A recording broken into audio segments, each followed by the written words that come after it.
Whatever path you are on, whatever inspired you to come here today, we honor you and we welcome you. And now, our message.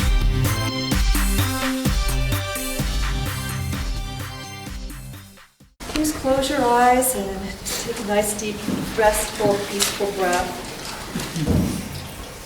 As we prepare for our message today with Reverend Lyle, 1,000 Names for Joy, we recognize in this moment the incredible, loving, peaceful, and healing energy of the divine. We feel deeply within our hearts our connection.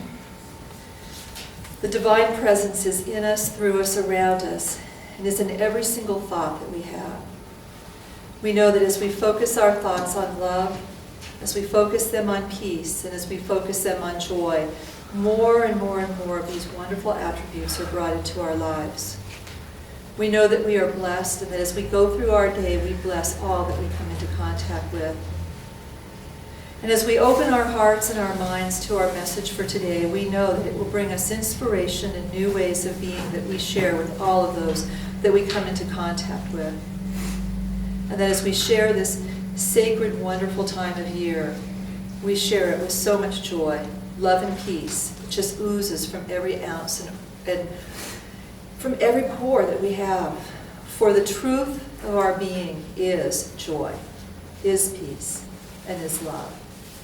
And for all of this we say thank you, and so it is. And so it is. Thank you, Pam. Hello again. Happy holidays again. Happy holidays. I say that in a way because it's sort of like this lead-in for me, because there's another thing that we should be celebrating today. Satya is 6 years old.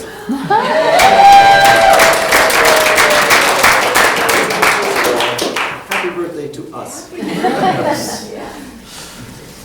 Reverend Allie organized and brought together a small little study group many years ago. Study group grew into a little bit larger group, and then we started meeting at another place, and here we are, 6 years. And Merry Christmas to you all. My talk today is about really in the lines of joy, the theme for our month of December. We have a theme every month. We start at the beginning of the year with certain ideas and feelings or phrases or something out of the book of The Science of Mind from Ernest Holmes, and we follow along those lines. And December is joy. You know, I picked, and you'll see in the programs, it says 1,000 names for joy. And as I started writing my talk, I realized there's no way I'm going to spend 20 minutes just repeating the 1,000 names, so unless that's what you want. But that's the name for it. There's so many names for joy. Each one of us, I'm sure, is individual in that sense, and so I'm just going to share with you what I know about it and what works for me, where I find it, and a little bit of some information along the way. Now, there is a definition for joy that I looked up online. Isn't that where everybody goes to find out what we know about things? Joy is the emotion brought on by the expectancy of good. In the Science of Mind textbook, Ernest Holmes had said, joy is the emancipation of the mind from every form of bondage. Freeing the mind. If you were here earlier in the meditation, thank you. And we did a little exercise about that, about going to a place where joy is. Freeing the mind of the chatter and the other things that are going on in the mind. In Byron Katie's book, where I plagiarized the name from my talk, 1,000 Names for Joy. She says it is living in harmony with the way things are. Simple way to know and to live in joy. All you need to do, all you need to know is how to live in harmony with the way things are. Done. End of the talk. Go do it. Now we're right in the middle of the holiday season. What I call the holiday season kind of began, Thanksgiving and goes all the way through New Year's, through all the bowl games. And it is a time that I think is a celebration for our Christ consciousness. It is the birth of an idea that God is here, that God is one, that we are here, that we are one.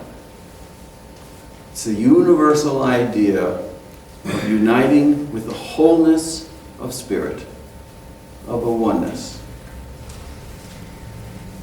Now, I personally love the holidays. They bring up wonderful memories for me, and I love to go into those seasons and have the meals and be with family and do all the things that I can during the holidays. And it's fun and nice, and the gifts are great. All the way through New Year's, and even doing the thoughts of, there's the thoughts of peace on earth. People seem nicer. They welcome you in stores. Merry Christmas, Happy Holidays. It does, for me, seem to be a time for joy, more so than any other time. But I thought, as I was writing all this, and that's great, but I would be remiss if I did not acknowledge, or at least speak just a little bit, but that's not true for everyone. For some people, the holidays, this time of year, may bring up feelings or emotions that are not so joy-filled. So it has been my experience that is out there, that is true. Now, I don't want to be a downer, and I don't want to be disruptive or distracting from the whole theme of joy, but I am going to spend a little time on that. I want to talk a little bit about if you are not living in joy,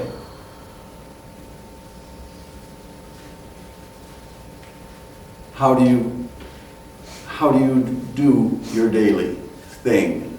How do you go on with that? How do you maybe change that? Is there a way for you to find that place and live in a place of joy all the time? If you're presently existing in that and you think it can be no other way. You may be overwhelmed with past memories or other thoughts or facts that for you are not pleasant. And maybe you don't want to remember those. And that is why you're in some distress over the holidays. You go back, maybe there were arguments.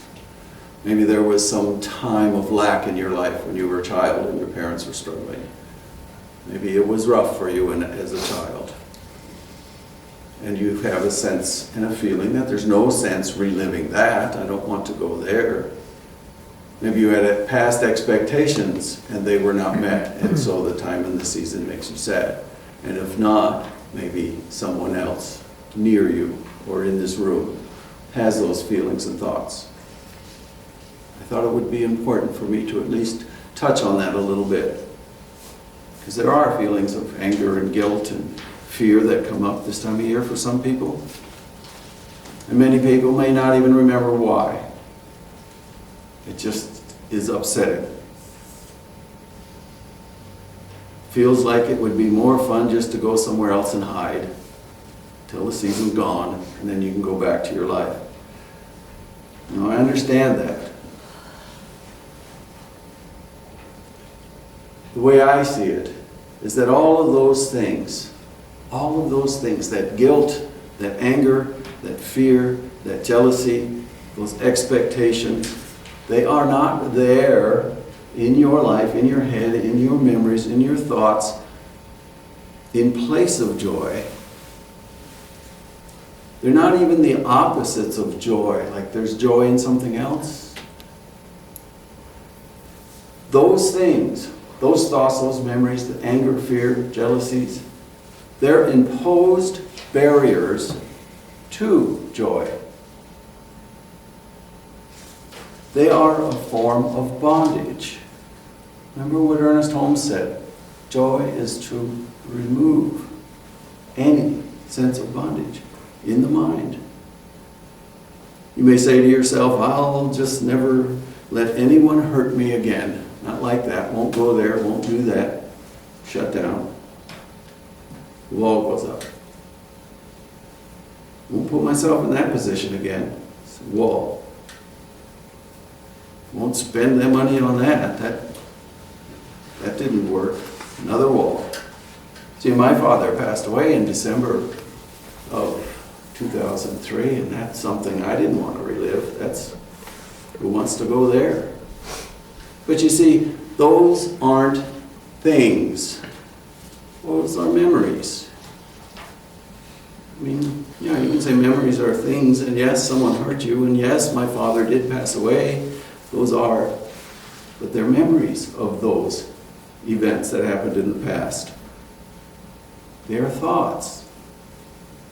And no one placed them in your head. And until you tell me about your thoughts and your memories and what went on in your life,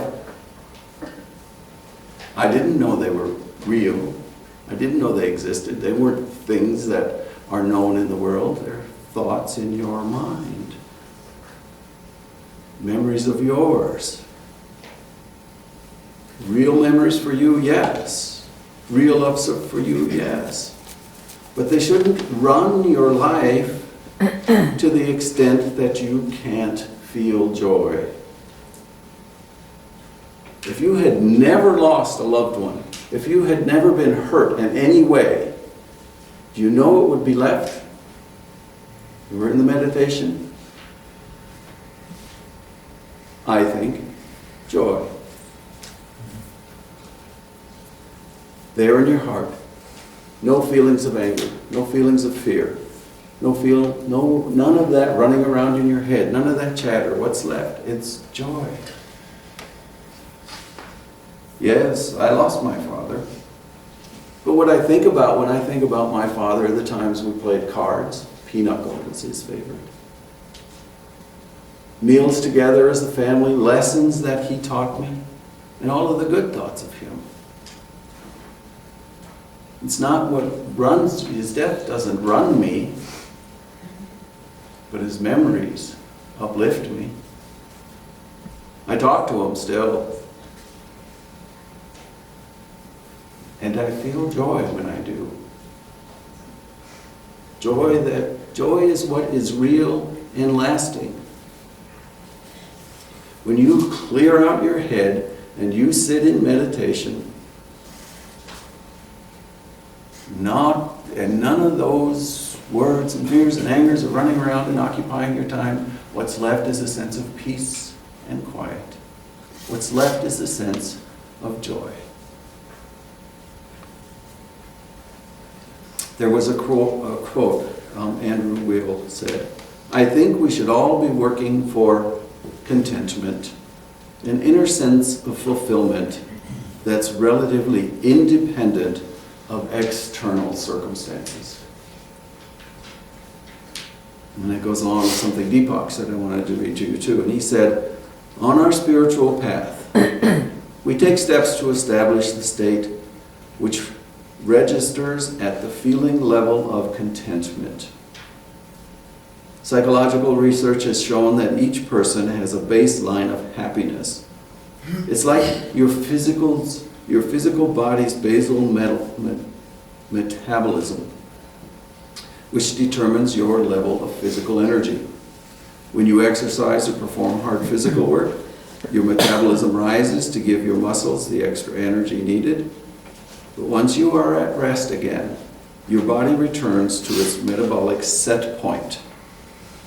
Likewise, you can experience peaks of joy and enthusiasm. But the rest of the time, you remain at your emotional set point. Studies have shown that when people experience loss or trauma, such as illness or losing a job, they feel unhappy and disturbed. In time, they will return to their emotional set point.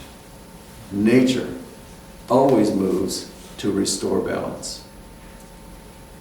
Nature always moves to restore balance. Let it. Those feelings of lack or disappointment or hurt, those are external circumstances. Somehow we have made them real things,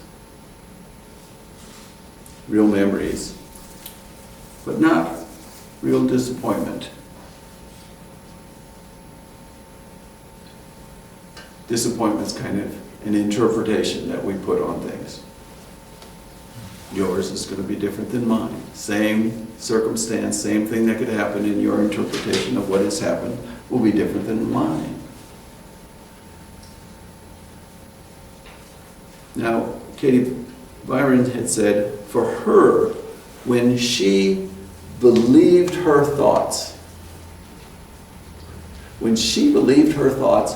she found herself suffering.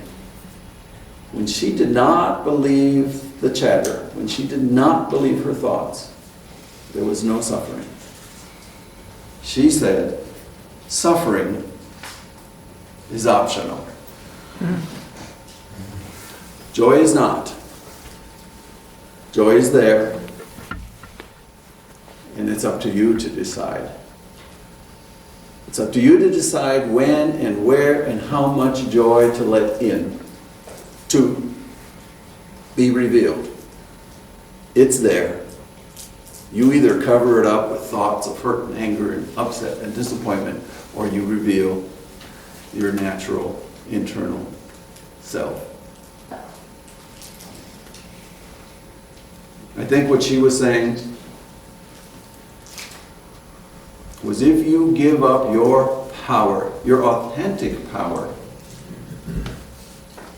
and only believe in external inputs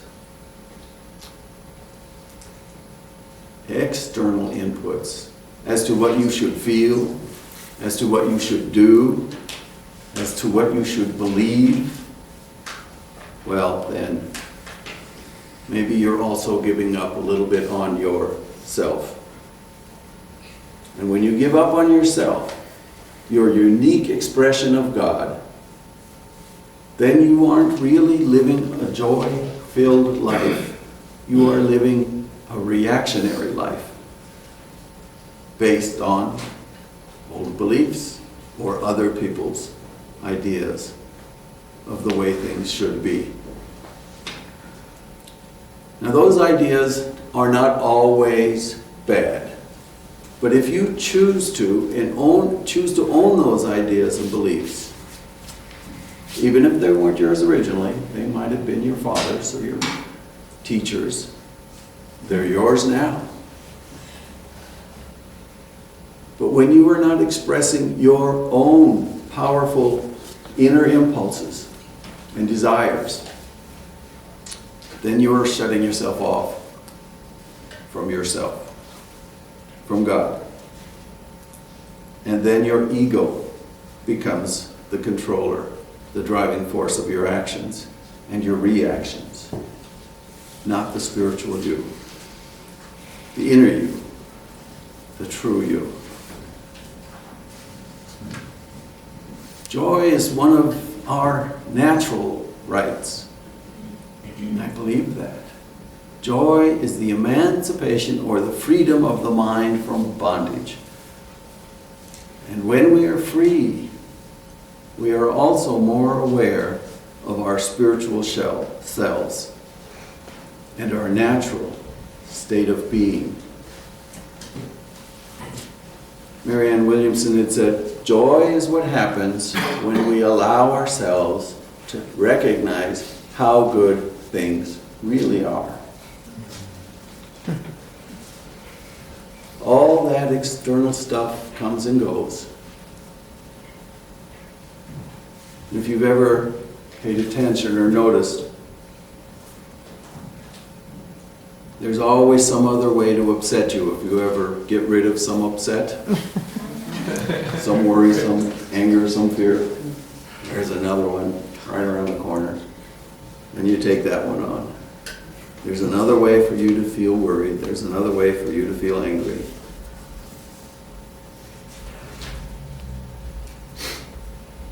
But when you feel that joy, when you sit in meditation or you sit in your quiet and you're doing something and you're happy and you're joyful, that always appears to be the same. Because it is. I think that the joy is what is real, and all that other stuff is made up.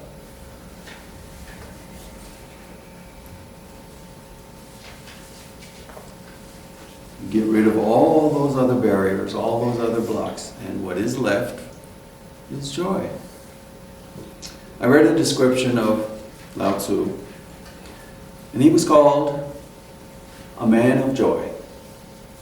They described him as this: in all circumstances, he remains at ease with the world. He is efficient without the slightest effort. He keeps his lightness of heart, whatever happens. And without intending to, he acts with kindness to himself and everyone else. He is who you are.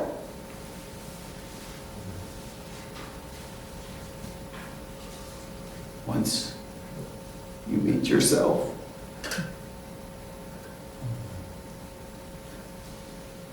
now he wrote the Tao Te Ching, and it's also known as the basic description of the mind in harmony with the way things are. Michael Beckwith had said, "So often we come to our spiritual path motivated by inner discontent and the expectation that spiritual practices will replace the discontent with happiness. Done. Yet, happiness does not have to be created. It is already our true nature. It's already there." Now, this holiday season is symbolic of our celebration of life, of love, of awakening, of the birth of our own consciousness, of putting on what we call the Christ consciousness, the awareness of the one, of the oneness of life.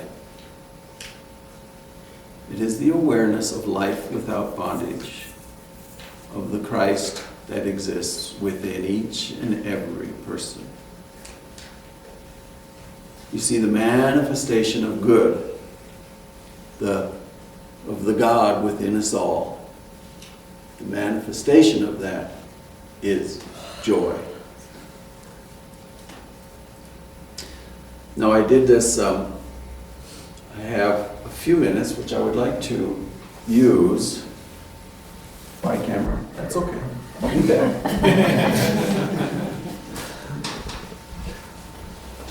It's bad. I always have this urge. My brother in California says, he watches. Merry Christmas, Kevin.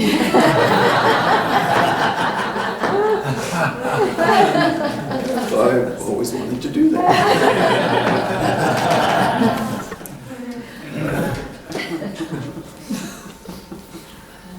Joy, laughter. I hope you're feeling it too, Kevin. So what I wanted to do, since I have a few moments, is just do what we did in the earlier meditation, to replace those thoughts and sit in a moment of joy. Will you join me? Will you close your eyes and just become relaxed? Become present in the moment. Become aware of your breathing. Watch your breathing, the in and the out. Inhale, filling your lungs, and the exhale. A nice, smooth, easy rhythm.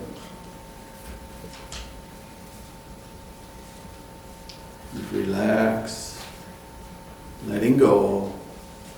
any stress, any tension, just letting it go.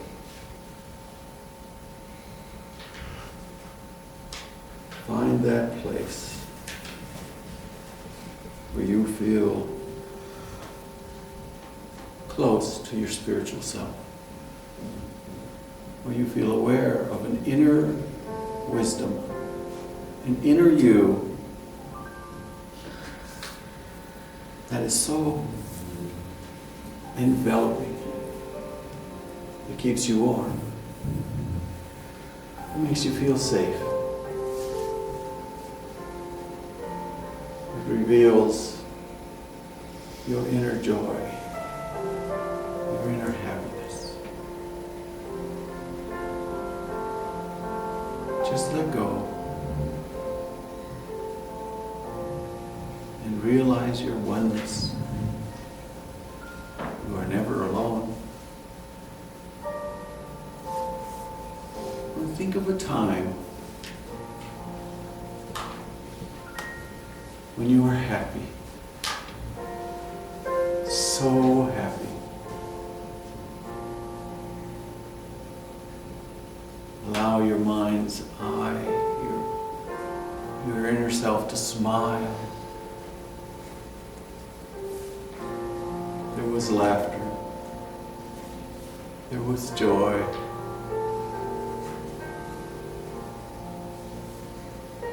Picture anyone who was there with you at that time. Maybe you were alone, it's okay. Imagine the emotion, the feeling of joy. What was going on? What was happening? What were you doing? And if someone else was there, what were they doing? Were they laughing too, having fun?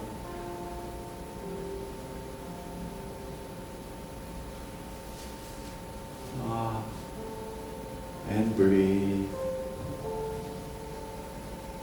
And think of a time when you were facing something so beautiful. A sunrise, a sunset, the green trees and the mountains, a river, a lake, a loved one.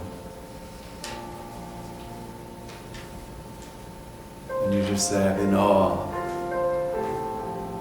until a smile came on your face. What a joyful moment. What were you doing? How did it feel?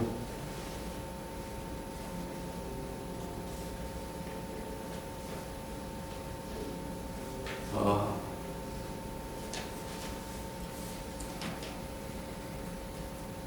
Think of a time when you are anticipating something. A vacation, a journey, Christmas morning. You were so looking forward to it. There was enthusiasm. There was excitement. Remember that time. Where were you? What was it you were planning? Where were you going? Who was with you? Allow that smile to come back on your face. It was a good time. I was excited. I was happy.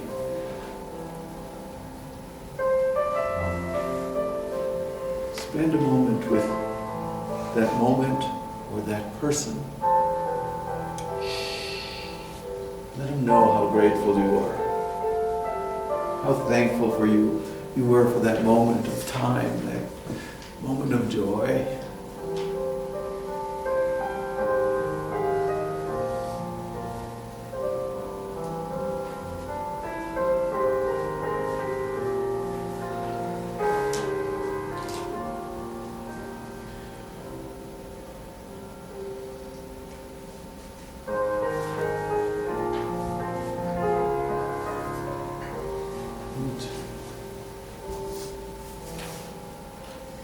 And come back here to this room. Feel free to open your eyes anytime you're ready to. become present back here with me again.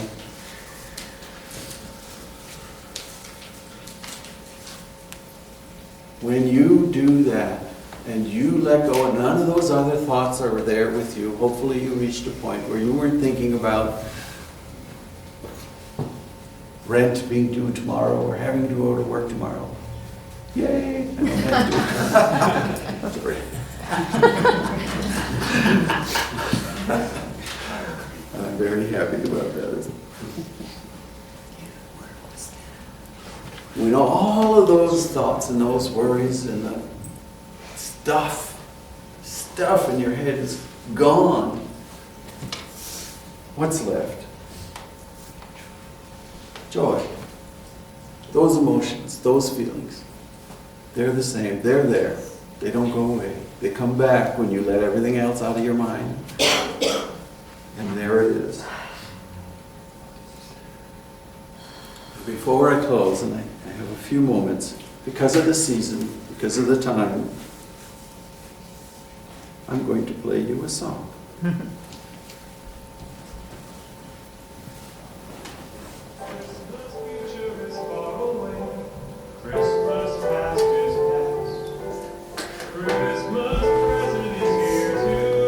This is Michael Gott. Bringing joy that may last. Have yourself a merry little Christmas. Let your heart be light. From now on, our troubles will be out of sight.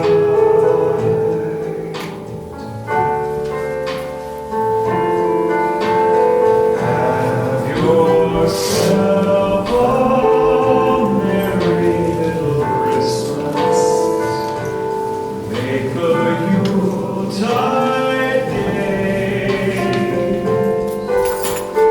From now on, our troubles will be miles away.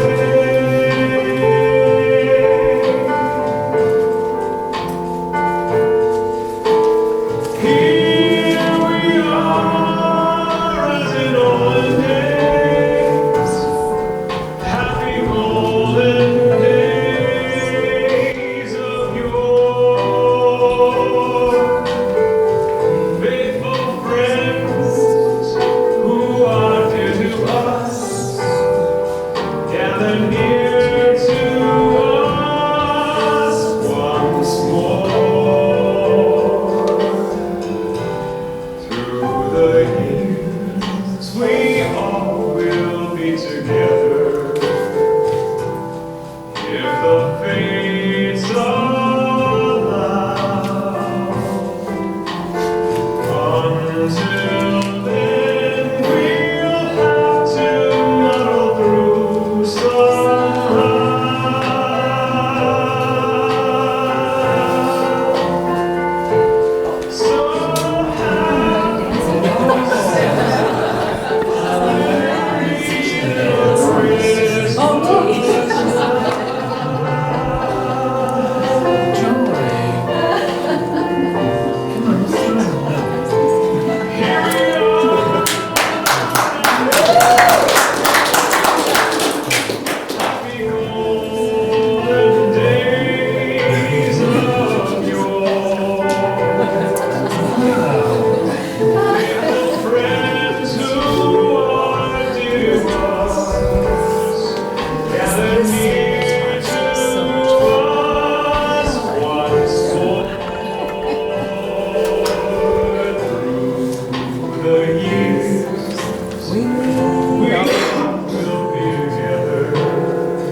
I want to close in prayer with that song ringing in your hearts and your mind and your ears.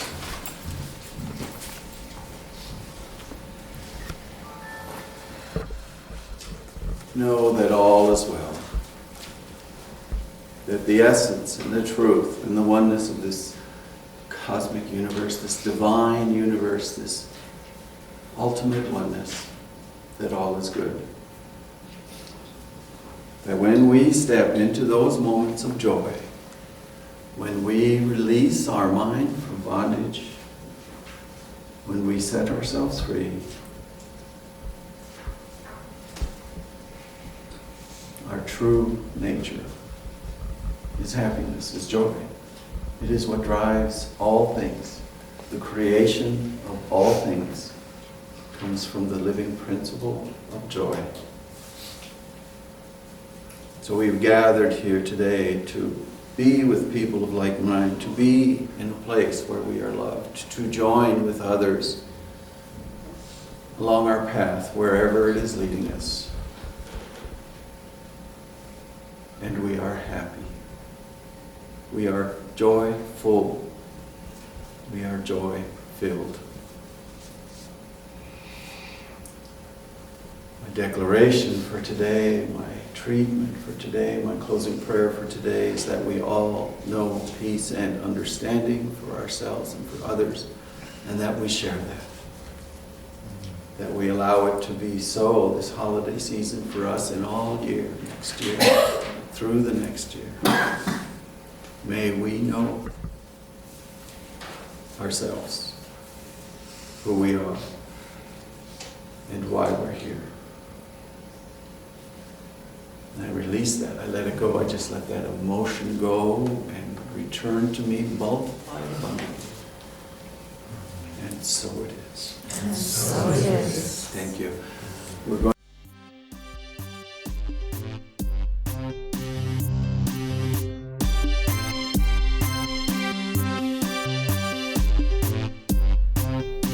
Thank you for blessing us with your presence today and being a part of the Satya Center.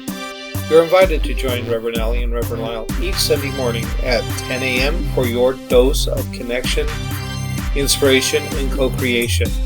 The Satya Center is located at 795 24th Street, Ogden, Utah.